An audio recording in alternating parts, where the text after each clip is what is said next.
Assalamualaikum warahmatullahi wabarakatuh. Perkenalkan, saya Siti Nurhaliza dari kelas R8D. Pada kesempatan kali ini, saya akan membahas beberapa materi mengenai etika dalam demokrasi dan penegakan hukum, lalu ada pembinaan akhlak dalam kehidupan, dan pencegahan serta penanganan kekerasan seksual dalam Islam. Berikut videonya. Etika Islam dalam demokrasi dan penegakan hukum. Bagian ini membahas bagaimana prinsip-prinsip etika Islam diterapkan dalam sistem demokrasi dan proses penegakan hukum. Yang A. Pengertian demokrasi. Demokrasi adalah sistem pemerintahan di mana kekuasaan ada di tangan rakyat, baik secara langsung maupun melalui perwakilan. Contoh, di Indonesia, rakyat memilih wakil-wakilnya, DPR, DPRD, untuk menyuarakan aspirasi dan membuat kebijakan. Yang B. Kriteria kepemimpinan dalam Islam. Islam memiliki kriteria tertentu untuk seorang pemimpin, seperti adil, amanah atau dapat dipercaya, berilmu, dan memiliki akhlak mulia. Contoh, seorang pemimpin muslim diharapkan tidak korupsi, mendahulukan kepentingan umat, dan selalu berkata benar. C. Syarat-syarat pemimpin. Mirip dengan kriteria, ini mencakup integritas, kapabilitas, keadilan, dan komitmen terhadap kesejahteraan rakyat. Contoh, seorang calon presiden dalam Islam harus menunjukkan rekam jejak yang baik dan visi yang berpihak pada keadilan sosial. Yang D. Pengertian penegakan hukum. Proses memastikan bahwa hukum ditaati dan ditegakkan secara adil tanpa pandang bulu. Contoh, polisi menangkap pelaku kejahatan, jaksa menuntut, dan hakim mengadili berdasarkan hukum yang berlaku. Yang E. Adil dan berimbang dalam Islam. Konsep keadilan yang sangat ditekankan dalam Islam, di mana setiap hak dipenuhi dan setiap kewajiban dilaksanakan tanpa diskriminasi. Berimbang berarti proporsional dan tidak berat sebelah. Contoh, dalam kasus hukum, hakim harus memutuskan perkara berdasarkan bukti dan fakta, tidak terpengaruh oleh status sosial atau kekayaan pihak-pihak yang berperkara. F. Radikalisme agama dan negara. Fenomena di mana pemahaman agama yang ekstrim mengancam stabilitas negara dan ideologi Pancasila. Contoh, kelompok yang menolak Pancasila dan ingin menggantikannya dengan sistem khalifah, seringkali menggunakan kekerasan untuk mencapai tujuannya. Selanjutnya ada pembinaan akhlak dalam kehidupan. Materi ini fokus pada pentingnya pembentukan karakter dan moral atau akhlak yang baik dalam kehidupan sehari-hari berdasarkan ajaran Islam. A. Urgensi akhlak dalam kehidupan.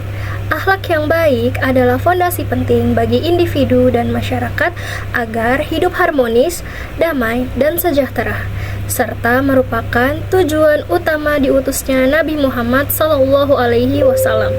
Contohnya, seseorang dengan akhlak mulia dan jujur dalam perkataan dan perbuatan, tidak akan menipu dan selalu menjaga amanah. Yang B. Pembagian akhlak.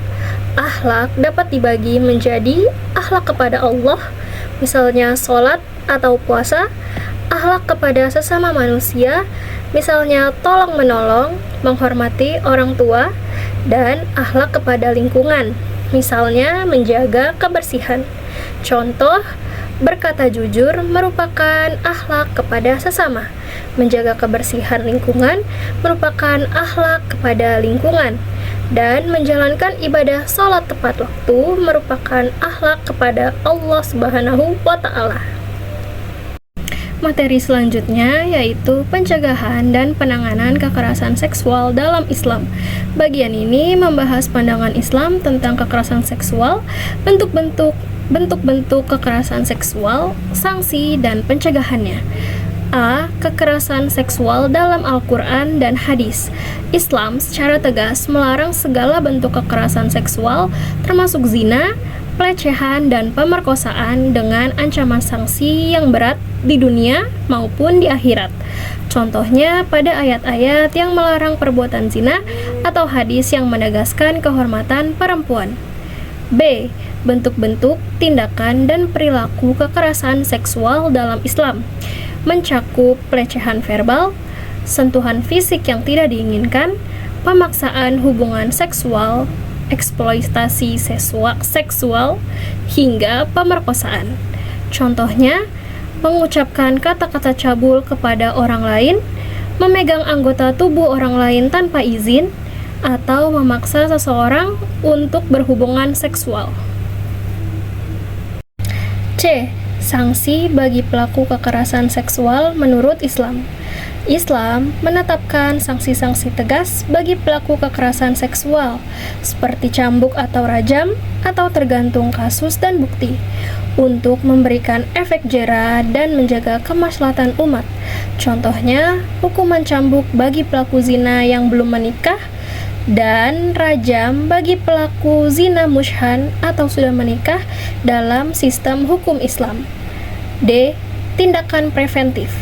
Upaya-upaya pencegahan yang diajarkan Islam untuk menghindari kekerasan seksual seperti menjaga pandangan, berpakaian sopan, menghindari halwat atau berdua-duaan dengan lawan jenis yang bukan mahram, dan menjaga pergaulan.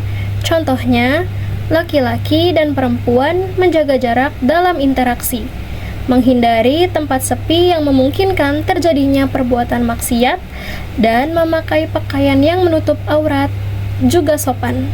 Cukup sekian penjelasan yang telah saya sampaikan. Mohon maaf bila terdapat banyak kesalahan dalam perkataan. Wassalamualaikum warahmatullahi wabarakatuh.